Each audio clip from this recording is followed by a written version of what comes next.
Gaimin Aurora, game number 2. Suns fan reclining casually.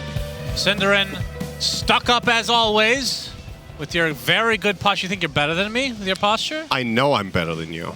Well, that's different. Lucky you got that right that time. Yep.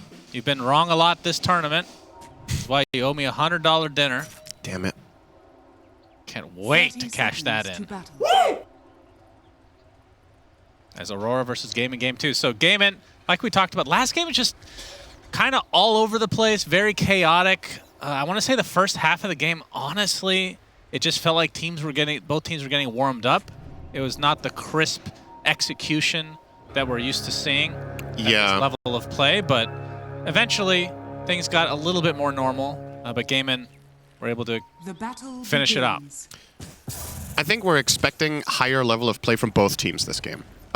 Despite Gaimin, you know, they were definitely warming up, and I want to say after the half-hour mark, things got a lot better for them. So if they can carry that momentum into this game and show that, in particular in the laning stage, that they're a little bit hotter now, that would be good to see. For Aurora, it was almost like the opposite. I feel like they started out quite solidly, and then just from my perspective, just really kind of dropped the ball on that game. This time around, they won't have the same ability, I would say, to get early advantages. I think their lanes are a lot slower and a lot weaker. They don't have the Nature's Prophet that can open up the map. This time they're playing a more Phoenix safe lane and a Mars Rubik. Mars Rubik is not nearly as strong as something like Mars Techies that we've seen other teams run and find a lot of kills with. Obviously, Aurora are capable, but they opted for this. Yeah, the one team that actually got Nature's Prophet to work, it feels like, in this ladder patch, and they still lose the game, but had a huge impact on the early stages. Yeah. Not seeing it this time around, though.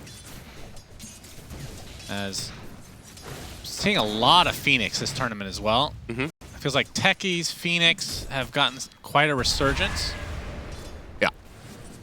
And the Venge, I feel like it was getting banned a lot more in the last letter patch. I believe it got nerfed since then. It got nerfed quite a lot.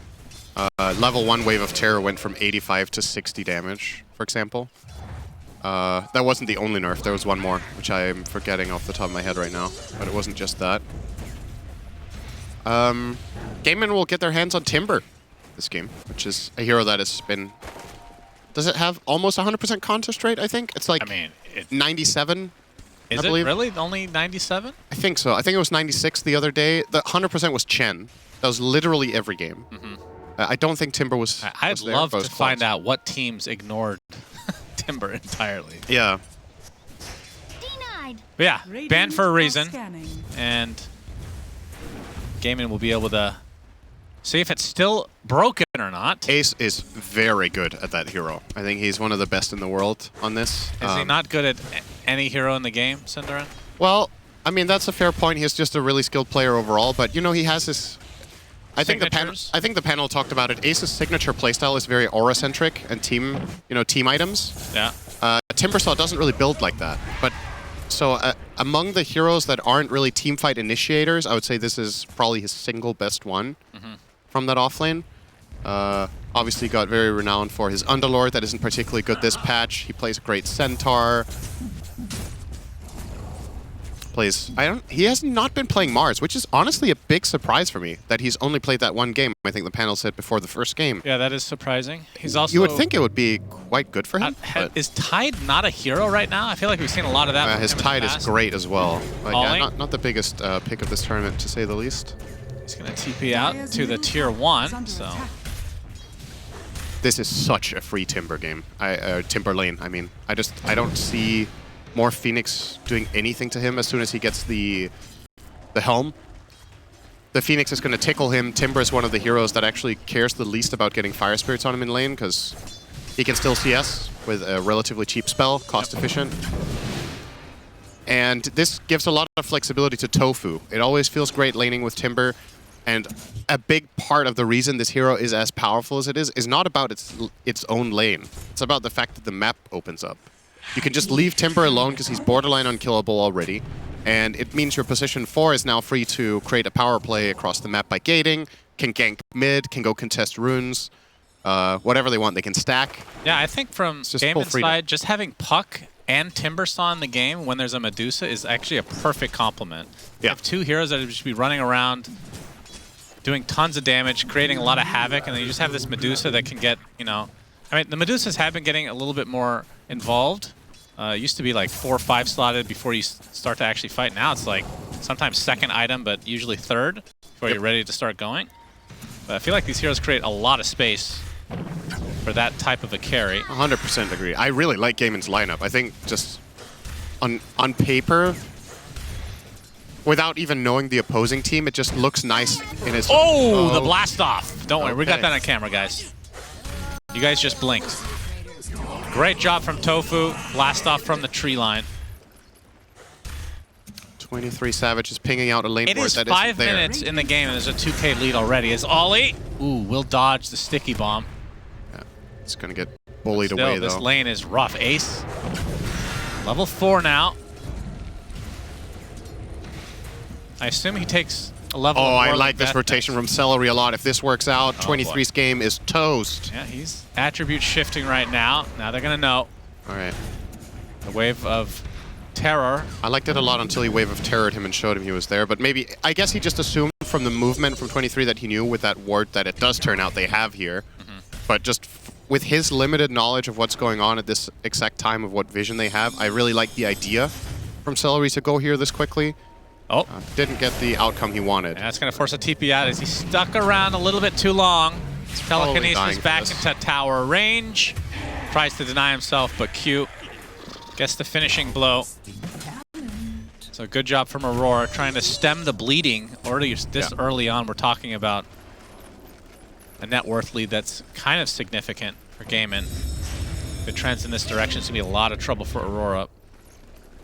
Mid lane we haven't really talked about, but Quinn 29-4 to the Lorenoff Lesh 30-10. Yeah, it's a pretty even lane on paper. I think the Lesh are slightly favored, so this is going the way you would expect, pretty much. These heroes are obviously inherently very different in nature when you reach these levels now. Puck is a lot more of an initiator and setup, and Lesh is an absolute brawler that needs somebody to set him up, which means he's way more reliant on the Mars having a game and on the Rubik having levels to catch. Whereas Quinn can kind of set up either of his side lanes extremely easily in this game. Especially Timbersaw plays wonderfully around Puck. The coil allows you to land your Chakram, it allows you to land your full combo, and it's just way too much damage. And you can easily commit into any coil as Timber too. You're not really scared of the repercussions if there's multiple heroes defending the target, because it's inherently extremely tanky. Keep his early, very major lead here, we should say. He's 1,000 ahead of the Morph. Yeah. Once he gets 6, do they just, like, can they continue to lane, or does he just take over? I guess Morph in theory is one of the carries that does the best because he can keep resetting his health, but you still got to be careful with the burst. If Tekis is off the map and you're playing the lane on, say, this much health, you actually just get one shot. So, got to be really cautious.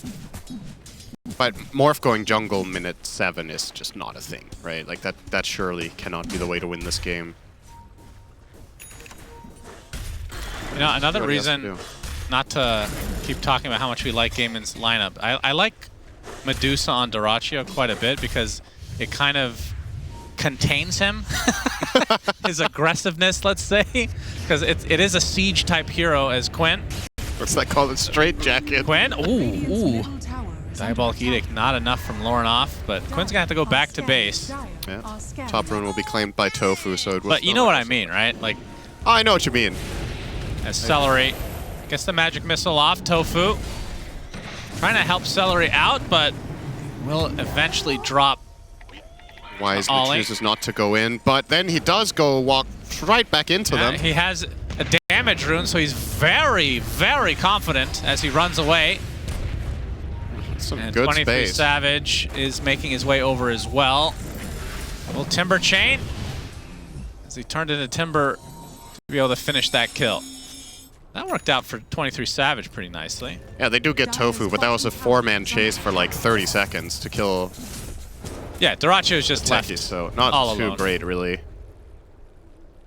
But it's something. Manta. So what is the build on this hero right now? Is Manta into what?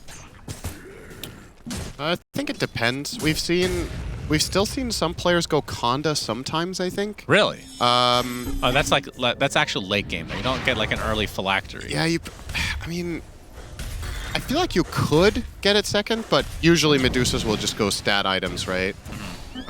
We'll see what his mindset is in this one. I wouldn't necessarily mind. Oh, Blast off is there. Attribute shift, giving a good amount of HP for 23 Savage. Timber chain, sticky bomb latches. Eventually they'll find the kill, and they do. he has level 1 attribute shift. Yeah, very slow. He needs help. Cannot play this lane 1v2. Absolutely impossible. And in the meantime, Duracho, if they want to kill him bottom, it's going to take more than just the Mars. It's probably going to take 3 heroes minimum. Jabs is tickling Maybe Lesh him. Mars could do it. Radiant's middle tower tickle action. So 23 Savage. Actually, you can just see the top 3 net worst in the game from game inside. Typically, when you see this just ends up snowballing, but we'll see if Aurora can find a way back. I mean, the last game was so back and forth that I am kind of expecting this to reverse at some point. But so far in this game, Gaimin are definitely executing. Yeah, the thing to keep in mind is that the Aurora lineup is very one-dimensional in how it fights, right? It's all around the arena. It's grouping up, fighting as 5. And Gaimin Gladiators have the perfect frontliner to play against that. Literally just park Medusa somewhere. If they're going to have to go through her, she can get swapped. Alternatively, you have Timber. So I really think strategically, the Gaimin lineup just has some really, really good tools for dealing with the type of fights that's going to be coming their way. So I think for Aurora, the job here is try to kill the Medusa before she gets too big, get that bottom tower, open up the map a little bit, give 23 something to play with. As he's extremely contained in this game so far. Ace will take the top tower alone. 4K lead. Yeah. 11.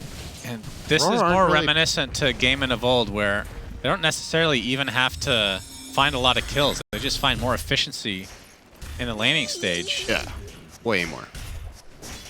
And this was the thing. This was basically their bread and butter from the last year. They won basically every tournament. Yeah. But we've seen that the laning stage isn't everything. Sometimes it can be, but what can Aurora, like, at what point do you start grouping up and trying to force things for Aurora? There's got to be a couple items that you're looking for. Or perhaps a level, specifically. Oh, they got Phoenix 6 now. Kaya for Lornoff. It's on the way. Yeah, maybe that's enough. I don't know. I feel like if they're just going to chill, there's no inherently obvious timing. I think you're going to have to start looking for fights and looking to outplay. You're definitely going to need to defend towers like this. If you just let Gaimin take this for free, the map is going to shrink even more. They will glyph it for now. Yep, Jabs showing up, gets off the arena. Tofu's the only one contained inside. They will clean him up. Oh, Rubik steals the mines. That's pretty nice. That could lead to something. It would help them push. It would help them find fights in the arena next time. If you can hold on to these on Q. Now, from 23 Savage's perspective, do you like the Conda on position 1 morph? I guess that's what everybody's going for now, anyway. Because it started as a mid-morph build, but it feels like you don't really play mid-morph much these days. It's such a good item on the hero, so I don't really think it matters. As long as if you're going a carry route, no matter which position you're playing from, I think Khan is just part of the build. But I don't know if you should buy it first. I think he runs the risk here of getting kind of owned without a Manta. Or Linken's, like either defensive item. The alternative way of looking at it is, well, if you don't have Conda, you're actually killing anyone. Because Gaimin Gladiators lineup, it's a given now that they are going to get really tanky. He will get the Manta first, though. It's his final decision. And Ace working on, I believe that's the Eternal Shroud, and I feel like at that point, he is so hard to kill. There's basically only magic damage right now for Aurora. That is,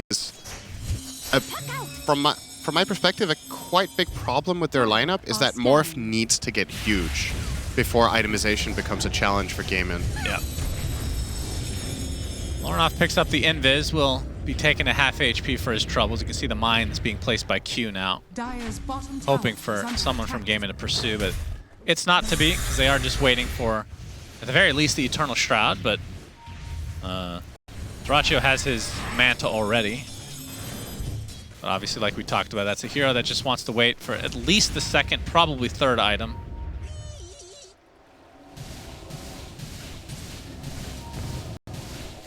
And it will be a second item, Scotty. Used to be an item you purchased literally every Medusa game, and now it's dependent on game, I suppose. Yeah. I think the most common Medusa build is probably Manta Butter, right? I want to say. That's actually overtaken Manta Scotty as the standard. But again, with what we talked about, the makeup of the enemy lineup, the Butterfly is actually not that good. But the Scotty is a ton of EHP. And it also lines up nicely with... Oh, okay. That's a difference. Yep, goodbye, Mr. Ollie. It lines up nicely with the timing of the other heroes in the team to have Scotty. Oh, that's a... Quinn? Okay. He is playing with sound. Okay. It's already at half HP. They need to clear these mines one way or another. Coil onto the Rubik as Ace will be the one to tank it instead. And he basically takes no damage at all. Will Timber Chain in melee range, but now all these heroes here, Ace actually will be taken out. So those mines really serving a great purpose. Leads to a double kill for Lornoff as Celery is the second to go. It's one of those moments where Gaimin clear up 3 mines and they're like, all right, the mines are gone. And then there were another 6. They just kept going in. Timber lost half his health to mines. And that's a really good response from Aurora. That was kind of gifted to them, honestly. I mean, they set it up for themselves, right, by placing the mines, but Gaimin chose that. They kept going in despite being spotted by the mines, and they get punished. 2 heroes and a tower. And what was a very avoidable situation is going to hurt quite a bit. That cuts the lead in half, pretty much. So, great job from Aurora. Definitely needed that. Question is, what is the next order of business for them? By the way, how does Eternal Shroud work on Medusa? Does it even work properly? Oh, how is it this is again? Q. Getting gone on by Ace. Waning Rift. Blastoff is not going to hit, though. Ace goes and try to finish the job, but the egg comes out just in time. Swap out now. Can they kill the egg? Yes. They get it just in time as the Chakram now onto Jab, slowing him to a crawl. He's the second to die as the coil reserved just for Q. So it looked like it could have been a decent fight for Aurora. They end up losing 3 and getting nothing in return. And that's the entire lead and more back the other way. So you did say it was going to be swingy. You were right. All right, they have a feeling. Lornoff. He's out of mana. Oh, that hurts. That hurts. Yeah, 4 dead now. He's pinging the ward that isn't there. It was just a full-on read for Gaimin when they saw his movement trajectory with this ward that's at the top right now. Yeah. They knew, all right, well, if he's running there, he's definitely farming the camp, so... And that really opens it up. 7K is huge at this point. And Ace going for the blink next, wants to keep the aggression going.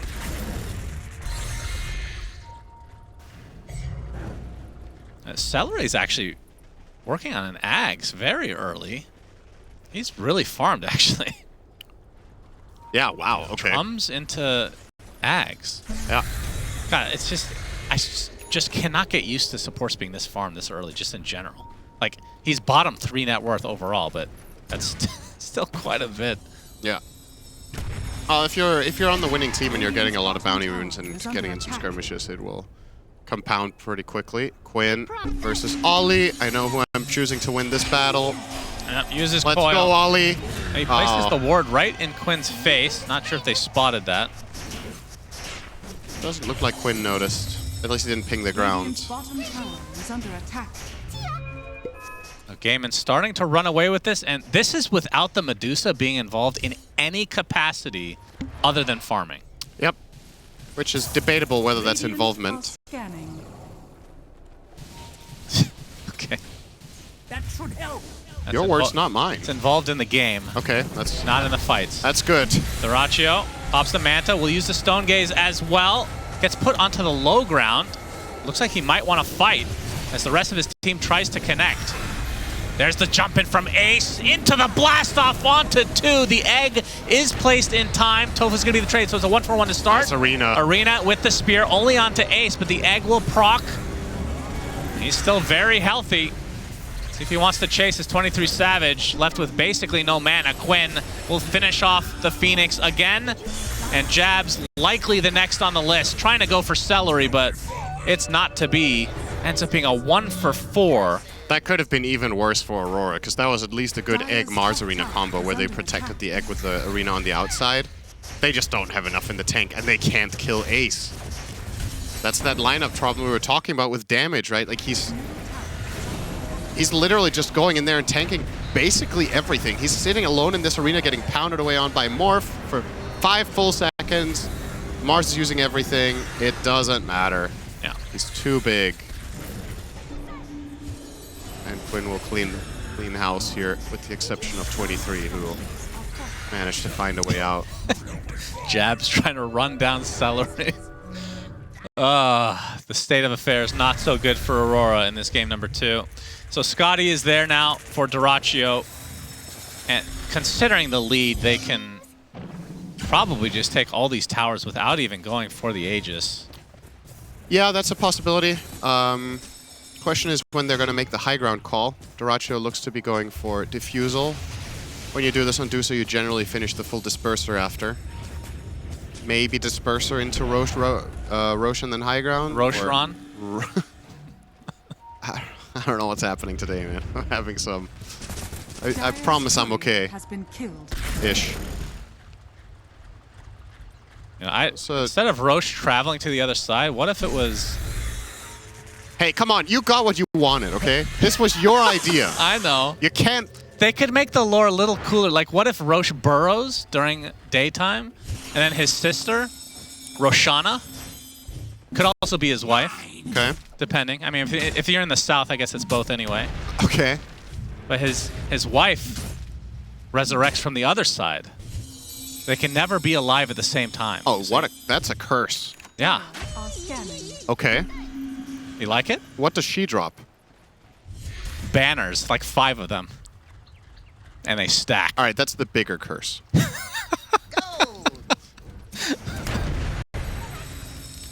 Game design is fun. Cursed to a life of existence. You're only awake at daytime, and all you can do is put flags on the ground.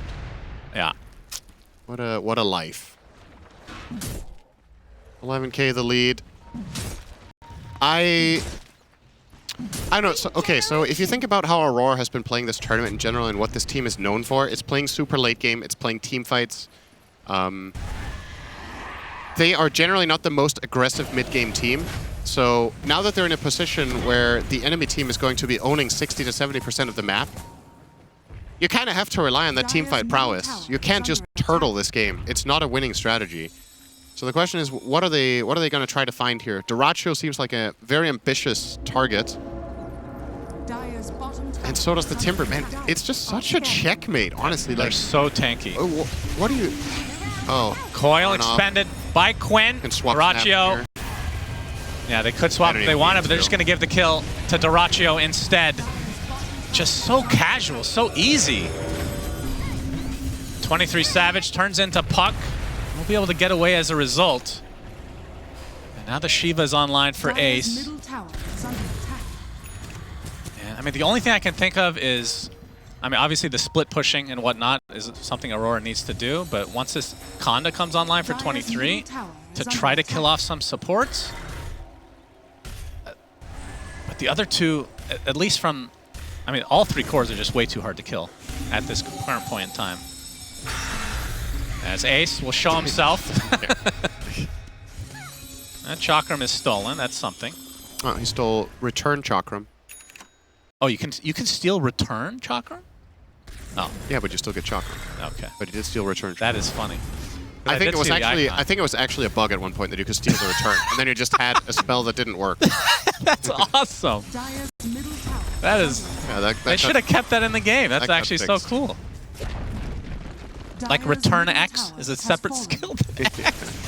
So X never actually works. mean, imagine how many spells Rubik would struggle to steal. Anything that's toggleable, he would steal the untoggle of it. If he was OP, then that could be a way to nerf it, right? Steal and pulse node. Yeah. Wow.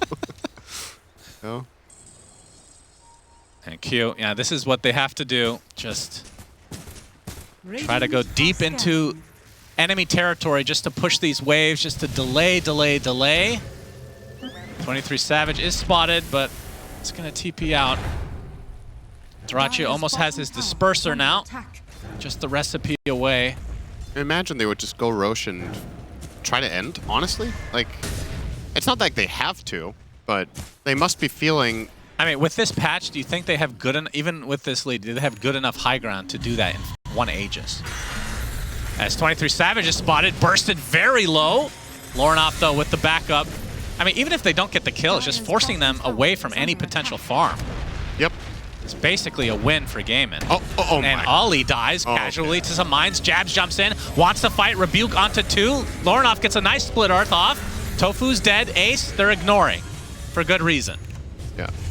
And now Jabs, no more BKB for you. There's the disperser officially for Dyrachyo. To answer your question about the high grounding, what risk are you taking if Dusa has Aegis and she goes and hits a tower? No, it's not about the risk. That's Jabs. Okay, he's all alone and he dies. They actually use the Stone Gaze as well just in case. That's 45 seconds without Jabs. It's more that the high ground, you can just, it feels like you can delay so long as the team that's behind that you can kind of force them to have to get a second Aegis, you know what I mean? I get what you mean, but Medusa hits pretty hard and there's going to be Avenge Aura, and you can't really go on the Medusa. She can just get, if you spear her into the base, she will use Aegis at the absolute worst and otherwise just get swapped by an Ag's Venge. Yeah. So I struggle to see Aurora's path into this aside from fighting outside the base. Like, if Dyrachyo's going to go and start pushing the tower, you need to flank them. You need to find the backline. Opening on Medusa is just a recipe for losing the game, I think. So, finding Venge, killing Venge twice is all. I mean, who do you kill? Tofu is the guy you can kill in this game. And that's what they've been doing. He has 4 deaths out of 8. The Venge even feels like a bad kill at this point. Yeah, it does. You have to do it twice, right? Yeah.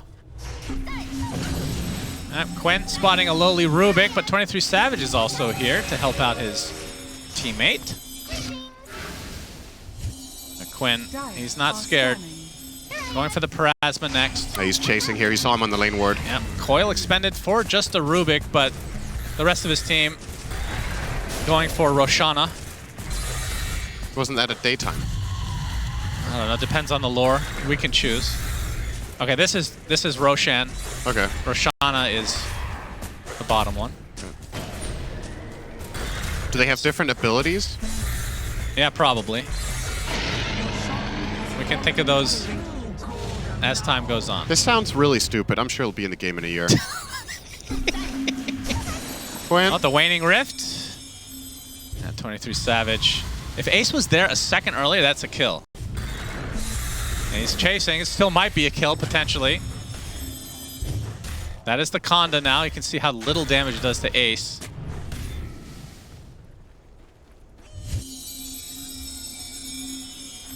Gaimin just full control of the map. Next item is the butterfly for Dyrachyo.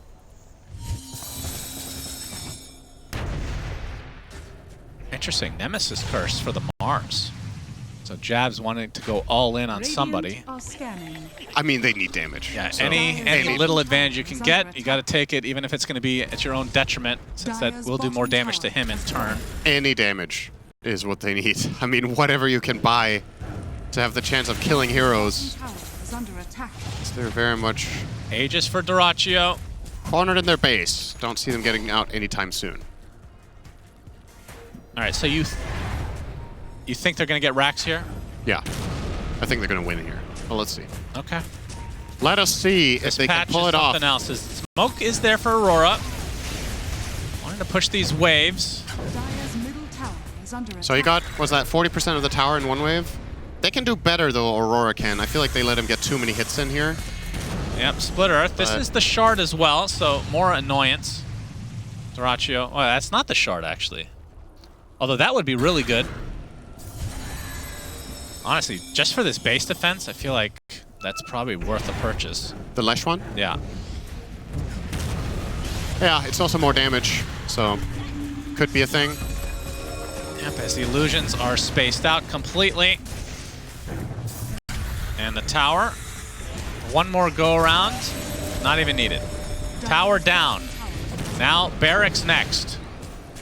Dyrachyo getting a bit low on mana. Of course, Aegis obviously still intact.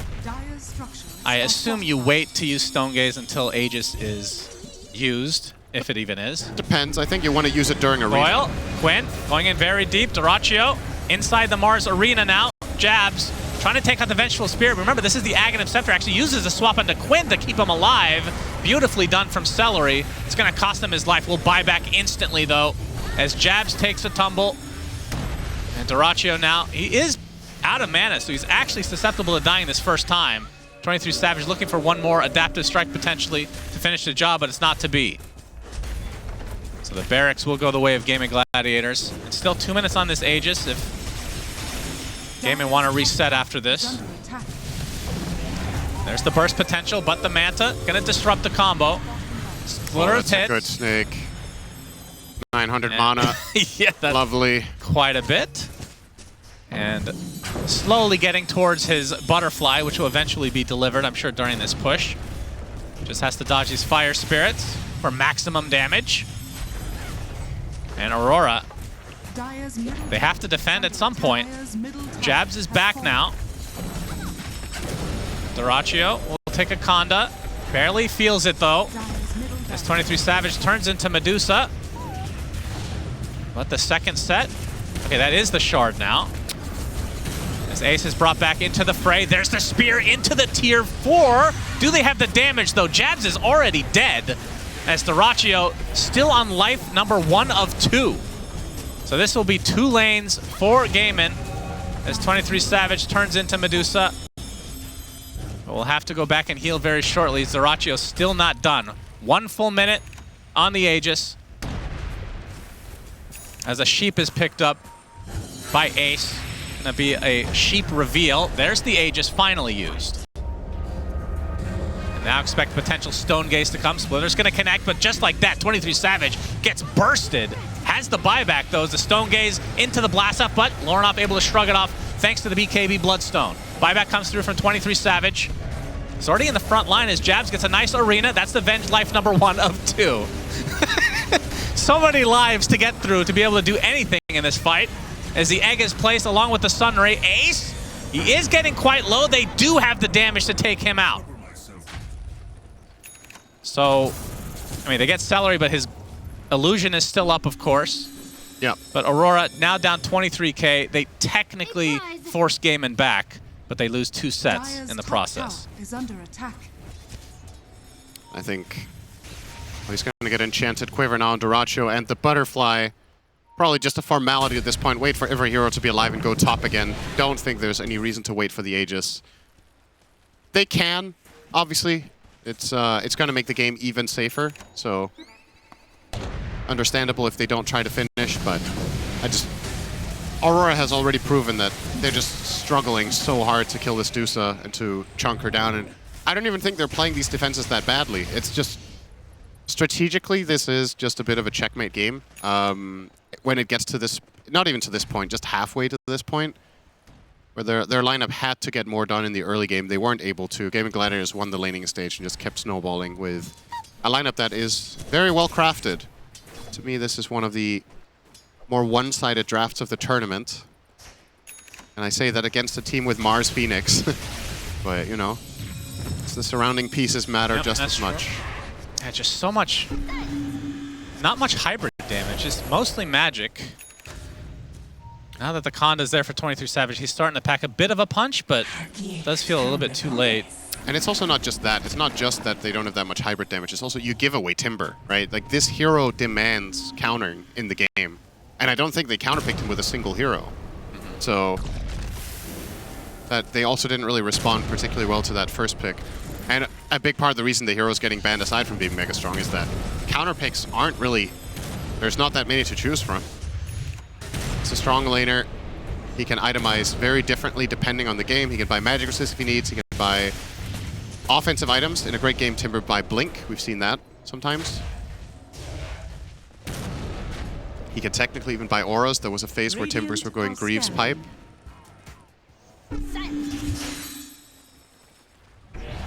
Looks to be chill for the time being now for Gaimin. They're not going to force it. Yeah, no reason to. Damage rune spawns top. Let's see if they spot that. And we'll find out about Roche in the next 50 seconds, and that will likely be... I mean, Aurora's going to have to defend. Or not defend, but, well, yeah, they have to defend their base, but they have to go for that second Roche. Whether it's trying to sneak it in somehow, which seems very unlikely, or just trying to fight in the pit. I mean, looking at their lineup, like you have Arena, you have Egg, you have Split Earth with the Shard. Like it is a good area to fight theoretically. Yeah.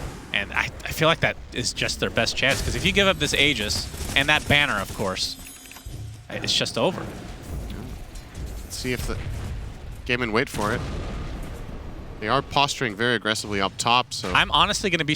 they do have damage runes, so maybe that'll push it over the edge. But based on Doracio's last series, let's say, yesterday, maybe they play this ultra safe. That's fair.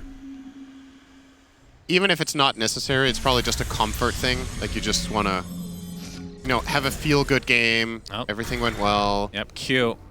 This is exactly what I'm talking about. Positioning himself to at least be around for... Well, I guess Roche is going to be top, isn't he? Yep. He's positioning himself well to TP back to Fountain. Yep, good job. Well done. Reporting back from his scouting mission. There were trees. Yep. Definitely accurate. That means stay away from them because Ace does more damage. Yep. There's a neutral you left on the ground there. Well, that's a tier 3. Okay, I mean, has other things on his mind. Is he going back for it? Okay. Having a staring contest. I don't think you can see it. What do you mean? Isn't it his? Yeah, but I don't. Oh yeah, of course. You can see it through fogs. Yeah, of course. What am I saying? All right. Well, he actually just. Quinn is gonna see it now. Oh, nice. Let's see. Oh, he. I guess you can't open it, can you? No. In the olden days, you could. Back in my day. Do you remember right at the start when you could have them as slots? Multiple of them, yeah. Oh, Tofu was great then. Tofu will be a consolation kill, as Roche still a minute away, so nothing really lost for Gaimin.